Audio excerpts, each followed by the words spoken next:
మిత్రులారా, మనం ఈరోజు ఏం మాట్లాడుకోబోతున్నామంటే, మనకు వినపడుతుంది సమాచారం ఏంటంటే మన ఎక్స్ప్లెయిన్ చేద్దాం. మనము బీఆర్ఎస్ పార్టీ నుంచి కాంగ్రెస్ పార్టీకి 20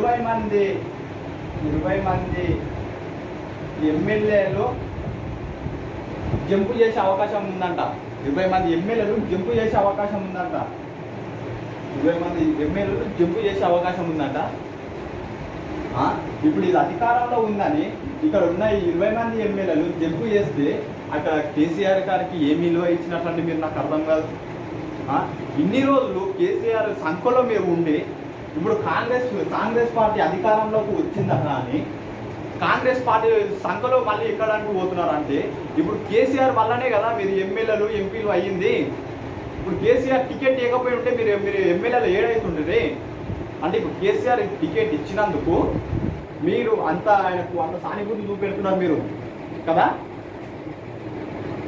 కేసీఆర్ మీకు ఏం తక్కువ చేసినా మీరు పార్టీలు మారుతున్నారంటే ఈ 20 మంది ఎమ్మెల్యేలు కేసీఆర్ టికెట్ కేవలం కేసీఆర్ టికెట్ ఇవ్వడం వల్లనే 20 మంది ఎమ్మెల్యేలు గెలిచిరు. కానీ కేసీఆర్కి ఇప్పుడు మీరు అన్యాయం చేసి కాంగ్రెస్ అధికారంలో ఉందని కాంగ్రెస్ సంఖ్యలో దొరకడానికి పోతున్నారు మీరు.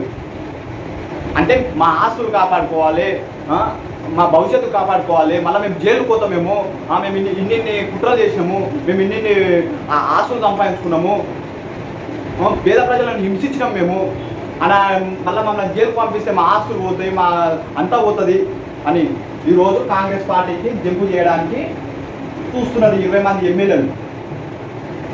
కానీ ఒకటి చెప్తున్నాం మిత్రులారా, ఈ 20 మంది ఎమ్మెల్యేలకు సిగ్గుశరం ఏమైనా ఉంటే మాత్రము 20 మంది ఎమ్మెల్యేలకు వేరే పార్టీలోకి పోండి.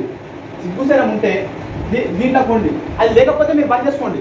ఎందుకంటే మీరు ఇప్పుడు కేసీఆర్ ఎంత అవస్థ పడుతున్నాడు, కేసీఆర్ ఎంత బాధపడుతున్నారు. మీరు 20 మంది ఎమ్మెల్యేలు మీరు ఇంకా పార్టీని ఇంకా బలంగా చేసుకోవాలి. నెక్స్ట్ అధికారంలోకి మేమే రావాలంటే మీరు ఇంకా బలంగా చేసుకొని ఇంకా అధికారంలోకి వచ్చేటప్పుడు ప్రయత్నం చేయాలి మీరు. కానీ దొంగల్లాగా దీంట్లోకి జంప్ అవుతాము, మళ్ళీ బీజేపీ వస్తే బీజేపీలకు జంప్ అవుతాము, మళ్ళీ కాంగ్రెస్ వస్తే కాంగ్రెస్ జంప్ అవుతాము అని ఆలోచన ఏంది నాకు అర్థం కాదు. మళ్ళీ బీఆర్ఎస్ వచ్చింది, బీఆర్ఎస్ వస్తే అంటే బీఆర్ఎస్లో కూడా జంప్ అవుతారు. అంటే మీకు ఎక్కడ తిరిగి మీరు ఆస్తి సంపాదించుకోవాలి, నా ఆస్తి నేను జాగ్రత్త పెట్టుకోవాలి, నేను జైలుకోవద్దు, కానీ నా ఆస్తి నేను జాగ్రత్త పెట్టుకోవాలి, నేను ఇంకా ఎక్కువ సంపాదించాలి, ఇంకా 1000 కోట్లు సంపాదించాలి అన్న ఆలోచన మాత్రం మీకు ఉన్నది. కానీ మా పార్టీని ఎలా బలంగా చేసుకోవాలి, ఏ విధంగా బలంగా చేసుకోవాలి, మా కార్యకర్తలను ఏ విధంగా బలంగా చేసుకోవాలనే ఆలోచన మాత్రం మీకు లేదు. అందుకోసమే ఈరోజు 20 మంది ఎమ్మెల్యేలు మీరు పార్టీని చేతి కావాలని అనుకుంటున్నారు. మీరు మా ఆస్తులను కాపాడుకోవాలి, మేము కబ్జాలు చేసినాం, మేము ముందు ఈ బీఆర్ఎస్ అధికారంలో ఉన్నప్పుడు మేము అందరం కబ్జాలు చేసినాం, మేము భూములను కబ్జాలు చేసినాము, ఇప్పుడు వాటిని గుంజుకుంటారేమో, మమ్మల్ని జైలపాలు చేస్తారేమో అంటే మీకు ఉన్నదేమో, కానీ ఉన్నట్లున్నది. అందుకోసమే కాంగ్రెస్ పార్టీ అధికారంలోకి వచ్చింది కదా, కాంగ్రెస్ పార్టీలోకి జంప్ అయిదామని చూస్తున్నారు అంతే కదా మీకు. కానీ మీకు దయచేసి చెప్తున్నాము, ఈరోజు కేసీఆర్ ఎంతో బాధపడుతున్నారు. నా ఎమ్మెల్యేలు పోతున్నారు, నా కార్యకర్తలు పోతున్నారు, ప్రతి ఒక్కరు పోతున్నారు, ఆయన ఎంతో బాధపడుతున్నారు. ఇప్పుడు ఇది అధికారంలోకి వచ్చిందేమో, రేపటి నాడు ఇంకా 10-15 ఏళ్ళు మీద రావచ్చు. అందుకోసమే పార్టీని ఇంకా బలంగా చేసుకునే ప్రయత్నం చేయండి. మళ్ళా కేసీఆర్ని ముఖ్యమంత్రి చేసే బలంగా ప్రయత్నం చేయండి. కార్యకర్తలు ఇంకా బలంగా చేసే ప్రయత్నం చేసుకోండి.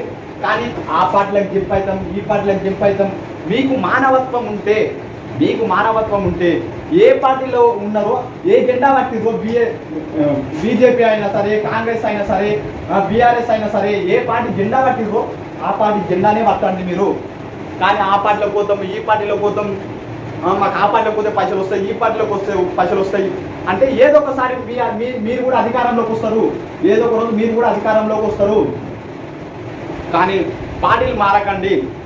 కానీ మీకు మళ్ళీ కూడా చెప్తున్నాము, 20 మంది ఎమ్మెల్యేలకు ఏమొచ్చిందని నాకు అర్థం కాదు. వాళ్ళు ఎమ్మెల్యేలు అయ్యిండ్రు, అంతా అయ్యిండ్రు, వాళ్ళు వాళ్ళు ఇంకా బలంగా చేసుకునే ప్రయత్నం చేయాలి. కార్యకర్తలైనా సరే ఇంకా కార్యకర్తలను ఇంకా ఎలా తెచ్చుకోవాలి, ఇంకా ఎలా బలంగా చేసుకోవాలి అని ప్రయత్నం చేయాలి మీరు.